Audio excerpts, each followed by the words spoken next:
Hi hello नमस्कार. मी Swarna zone किचनमध्ये परत एकदा तुमचं अगदी मनापासून स्वागत. सगळ्या सबस्क्रायबरचे धन्यवाद, सगळ्या व्ह्यूअर्सचे मनापासून आभार. मी आज तुम्हाला खूप छान रेसिपी दाखवणार आहे. थंडी स्पेशल तर आपली रेसिपी आहेच, पण ही रेसिपी अत्यंत उपयुक्ती आहे. ती म्हणजे कुळदाच्या पिठाचं सूप मी तुम्हाला आज दाखवणार आहे. मी आधी कुळदाच्या पिठाचं खूप छान असं थालीपीठ बनवायचं दाखवलंय. कुळदाची जिलबीच केली पाहिजे किंवा आपण शेंगुळे म्हणतो तेच केलं पाहिजे असं काही जरुरी नाहीये, कारण ते प्रत्येक जण खातच असं होत नाही किंवा कोणाकोणाला खाल्ल्यानंतर ते त्रास पण होतो. पण कमी पिठात आपण त्याचा लाभ कसा घेऊ शकतो हे मी तुम्हाला आज दाखवणार आहे. तर बघा, आज आपण कुळदाचं खूप सुंदर पौष्टिक असं सूप बनवणार आहोत. तर बघा, त्यासाठी मी इथे घेतलेलं आहे 10 ते 15 लसणाच्या पाकळ्या, अर्धा ते पाऊण इंच घेतलेले आलं आणि 2 हिरव्या मिरच्या. हे सगळं प्रमाण तुम्हाला पाहिजे तसं तुम्ही कमी जास्ती करू शकता. लसूण खात नसाल तर स्किप केला तरी काही हरकत नाही. त्यानंतर मी ते 2 चमचे घेतलेले कुळदाचं पीठ. आलं, लसूण आणि हिरवी मिरची आपल्याला छान बारीक करून घ्यायची आहे. तुम्हाला जाडसर जरा खाताना प्रॉब्लेम होत नसेल तर तुम्ही जाडसर ठेवलं तरी काही हरकत नाही ना. ज्येष्ठ नागरिक आपल्या घरात असतात किंवा मग छोटे मुलं पण आपण सूप देतो, त्यावेळेस मिरचीचं प्रमाण तुम्ही कमी अधिक करा आणि जरा बारीक करा मिरची, लसूण वगैरे, म्हणजे मग त्यांना पिताना तो त्रास होणार नाही.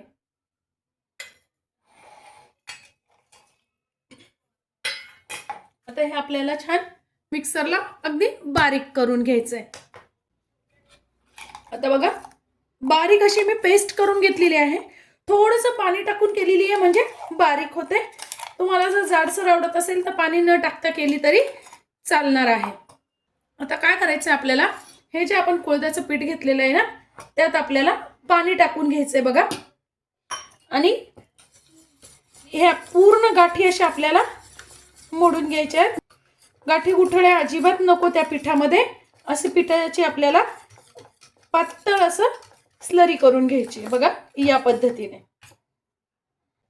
बघा, या पद्धतीने पातळ असं पीठ मी कालवून घेतलेलं आहे.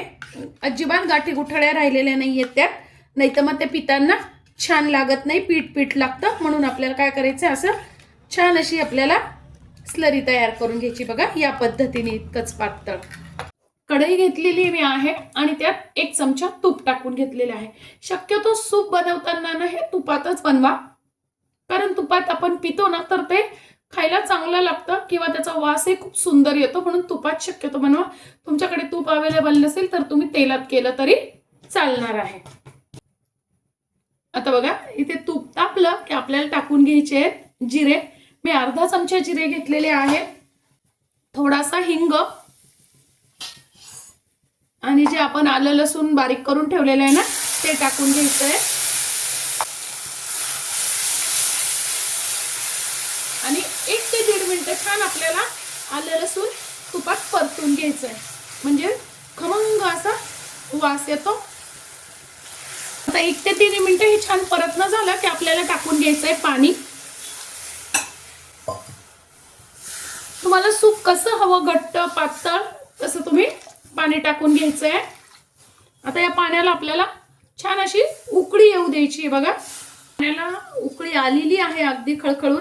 गॅस बारीक करायचा आहे आणि आपण जे कुळद्याचं पीठ कालवून ठेवलेलं आहे ना ते टाकून घ्यायचंय. थोडीशी हळद टाकायची राहिली. आपण जेव्हा मिरची आणि हे टाकतो ना तेव्हाच थोडीशी हळद टाकून घ्यायची आहे, म्हणजे कलर छान येतो. तुम्ही नाही टाकली तरी काही हरकत नाही. आता यात चवीनुसार मीठ टाकून घ्यायचंय. मी इथे अर्धा ते पाऊण चमचा मीठ टाकलेलं आहे. आणि मी बघा अर्धा चमचा साखर टाकते. साखर मी चवीचा छान बॅलन्स व्हावा म्हणून टाकतेय. साखर ऑप्शनल आहे पण छान लागते, म्हणजे चव बॅलन्स होते. तुम्ही साखरेच्या ऐवजी गुळ पण टाकू शकता, नंतर घट्टच होतं. त्यामुळे थोडंसं आपण पाणी टाकताना पातळच घ्यायचं आणि खूप पीठ घ्यायचं नाहीये. बघा, आता जसं जसं उकळतंय तसं तसं ते मगापेक्षा घट्ट झालेलं आहे. सूपला छान अशी उकळी आली की टाकून घ्यायचंय आपल्याला थोडंसं लिंबू, कोथिंबीर बारीक चिरून टाका, म्हणजे पितांना त्रास होत नाही. वाह, बघा काय सुंदर सुंदर असं आपलं सूप तयार झालेलं आहे। आपल्याला 4 ते 5 मिनिटं अगदी बारीक गॅसवर सूप उकळून घ्यायचंय। काय छान असं आपलं सूप तयार झालेलं आहे।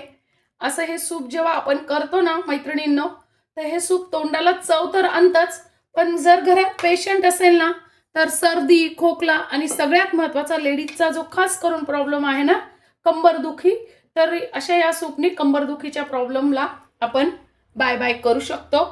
बघा, मस्त असं आपलं सूप, अतिशय पौष्टिक असं सूप आपलं तयार आहे। आजची माझी ही व्हिडिओ, ही रेसिपी तुम्हाला कशी वाटली कमेंट्समध्ये नक्की सांगा। चॅनलवर नवीन असाल तर चॅनलला लाईक, सबस्क्राईब आणि शेअर करा। धन्यवाद।